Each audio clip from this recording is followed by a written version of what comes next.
कोटा में इस समय ललित कला अकादमी द्वारा चित्रकारी की एक कार्यशाला आयोजित की जा रही है, जिसके तहत बच्चों को ये सिखाया जा रहा है कि जो कोटा और जो हाड़ौती शैली की जो चित्रकारी है वो लुप्त होती जा रही है, उसे किस तरह से बचाया जा सके, उसकी बारीकियां क्या हैं। अभी हमारे साथ नेशनल म्यूज़ियम दिल्ली के सुधाकर जी हैं, जो इस कार्य को देख रहे हैं।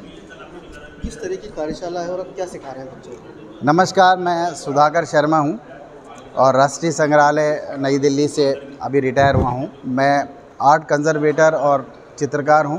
विशेषज्ञता मेरे पास लघु चित्र शैलियों की है। ये कार्यशाला लघु चित्र शैलियों के ऊपर ही है और हम लोग कोटा स्कूल को प्राथमिकता दे रहे हैं। हमारे राजस्थान में कई स्कूल हैं और कोटा के आसपास ही जैसे उनियारा है, किशनगढ़ है, बूंदी है। सबसे प्राचीन जो चित्र शैली है हमारे पास वो बूंदी है। हम लोग बूंदी शैली की जो बारीकियां हैं वो आगे जाकर के कोटा में परिवर्तित हुई हैं और कोटा ने अपनी रियासत अलग होने के कारण उसकी पहचान अलग बना ली है। लेकिन वास्तव में देखा जाए तो राजस्थान में मेवाड़ और बूंदी ही सबसे प्राचीन लघु चित्र शैलियों में गिने जाते हैं। यहाँ पर जो कार्यशाला की जा रही है, हमारा मूल उद्देश्य ये है कि जो नई जनरेशन के बच्चे हैं उनको हमें ये बारीकियां सिखानी हैं कि हम ये कैसे पहचान सकते हैं कि ये हमारी कोटा की लघु चित्र शैली है।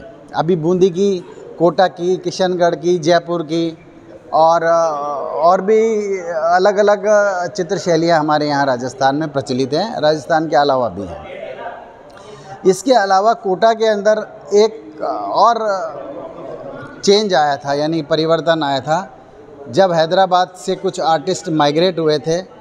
उनमें से उसी ख़ानदान के हमारे पास ये मोहम्मद लुकमान जी हैं, जिन्होंने उस मुग़ल और निज़ाम के द्वारा जब ख़त्म हो गया था तो माइग्रेशन के द्वारा कुछ लोग कोटा हड़ौती में आ गए थे। और झाला हवेली में अगर आप महल में जाओगे तो वहाँ देखोगे कि हमारी चित्र शैली बिल्कुल चेंज हो गई। यानी कि जो अनुपात चित्र शैलियों में होते हैं, क्योंकि इसमें एक इंजीनियरिंग मैथमेटिक्स होती है कि आपका अनुपात, अब जैसे हमारे यहाँ जो बॉडी का गठन है वो आपको एक लाइन के 5 हिस्से बना दोगे बराबर के तो पंचनामे में माने जाते हैं। इसी तरह से अगर आप किशनगढ़ स्कूल में लोगे तो 7 में और मुग़ल में लोगे तो 9 में, यानी कि एक सीधी लाइन के 9 खाने कर दीजिए, फिर उसके अंदर चेहरा और बॉडी का अनुपात बिठा दीजिए। तो ये जो स्टाइल हमने डेवलप किया था, इसकी बारीकियां हम बच्चों को सिखा रहे हैं। दूसरा है कि रंग कैसे डालेंगे, कागज़ का चयन कैसा होना चाहिए, स्याही को कैसे इस्तेमाल करेंगे, हाथ को कैसे चलाएंगे। देखिए, बच्चों का ब्लड प्रेशर बहुत नॉर्मल होता है, इसलिए बच्चे अच्छे से कर सकते हैं। लघु चित्र शैलियों के अंदर सबसे बड़ी विशेषता होती है कि आपकी मन की शांति कितनी है और आपका ब्लड प्रेशर कितना नॉर्मल चल रहा है। जब तक ब्लड प्रेशर नॉर्मल नहीं रहेगा आप इस लघु चित्र शैली को नहीं बना पाएंगे, क्योंकि इसमें जो कलम है, जो बारीकी है, वो इतनी बारीक लाइन से काम करते हैं कि उसको चलाना हर किसी के बस की बात नहीं। तो ये सब जो बारीकियां हैं, रंग कैसा होना चाहिए, कागज़ कैसा होना चाहिए, कैसे उसकी टिपाई होगी, फिर कैसे उसको हम बनाएंगे, इस तरह से बच्चों को सिखाया जा रहा है। बच्चे बहुत इंटरेस्ट ले रहे हैं। हम आपको दिखाएंगे कि कैसे कैसे बच्चों ने कितना अच्छा चित्र बनाया। Thank you. आपको क्या लगता है कि भाई जो ये चित्र शैली है लुप्त तो हो रही है, लोग इसमें कम आ रहे हैं, कलाकार कम बचे, क्या कारण मानते हैं? देखिए, हर चित्रकला और जितना भी प्रोडक्ट है मार्केट में वो ग्राहकों के ऊपर चलता है। ये जो लघु चित्र शैलियाँ थी, इनका संरक्षण दाता जागीरदार और राजा हुआ करते थे या अमीर लोग हुआ करते थे। उसके बाद समय परिवर्तन होता गया और राजा महाराजाओं की सत्ताएं ख़त्म हो गई, जागीरदार ख़त्म हो गए, अमीर लोग ख़त्म हो गए या उनके शौक़ कुछ बदल गए। इस कारण से इस चित्रकला शैली का लुप्त प्राय हो गया और आर्टिस्ट रोजी रोटी के लिए इधर उधर भटकते गए। कुछ लोगों ने अपना धंधा ही परिवर्तन कर लिया, आज तक वो लोग छोड़ के चले गए। क्या लगता है क्या होना चाहिए आगे, मतलब क्या सरकार मदद करे या क्या?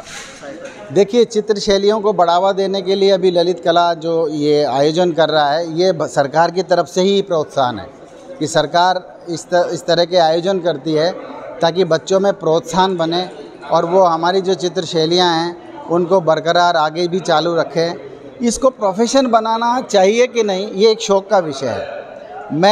मेरा स्वयं का अनुभव रहता है कि ये मन को प्रसन्न करने वाला है। इसको ये कभी नहीं सोचना चाहिए कि मुझे इससे इनकम करनी है।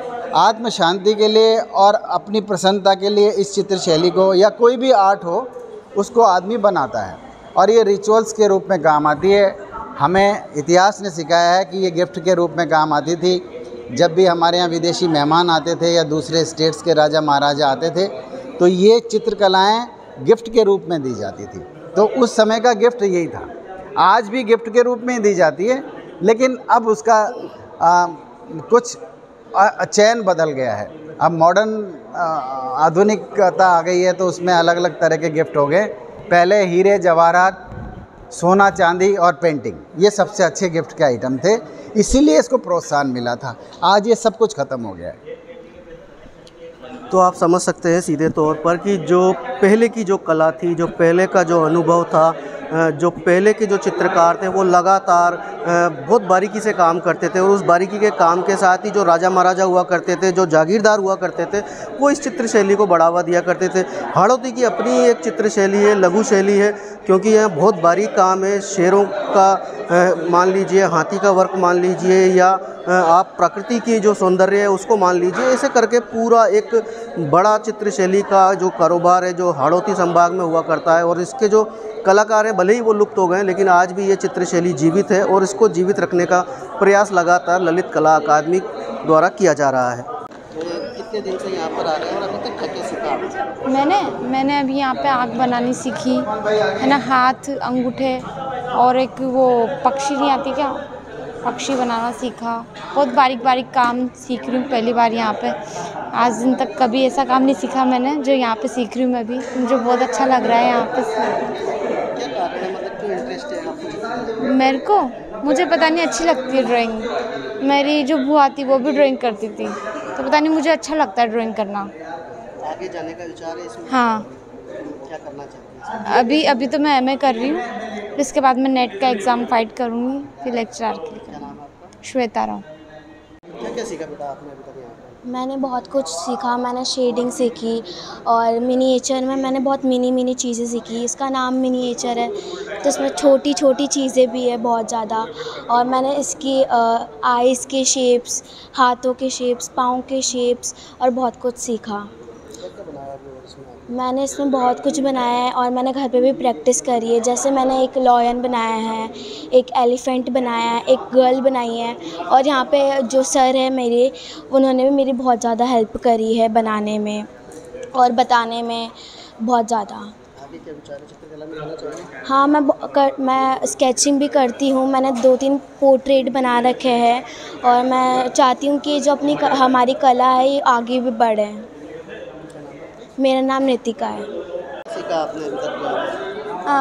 मैंने अभी तक कलरिंग सीखी है, स्केचिंग सीखी है और सर ने वाटर कलरिंग सिखाई है और अलग अलग तरीके से कैसे बनाए जाते हैं और कैसे टिप्स लगाते हैं, कैसे शेड देते हैं, ये सब हमने अभी तक सीखा। इंटरेस्ट है आपको ड्राइंग में? आगे बढ़ना चाहोगे इसमें? हाँ, क्या करोगे आगे बढ़ के? क्या करोगे? मैं ड्राइंग में आगे बढ़ के मतलब बहुत सारी जैसे अलग अलग आर्ट्स होती है, जैसे मिनिएचर आर्ट, मंडल आर्ट, उन सबको करना चाहता हूँ। प्रखर।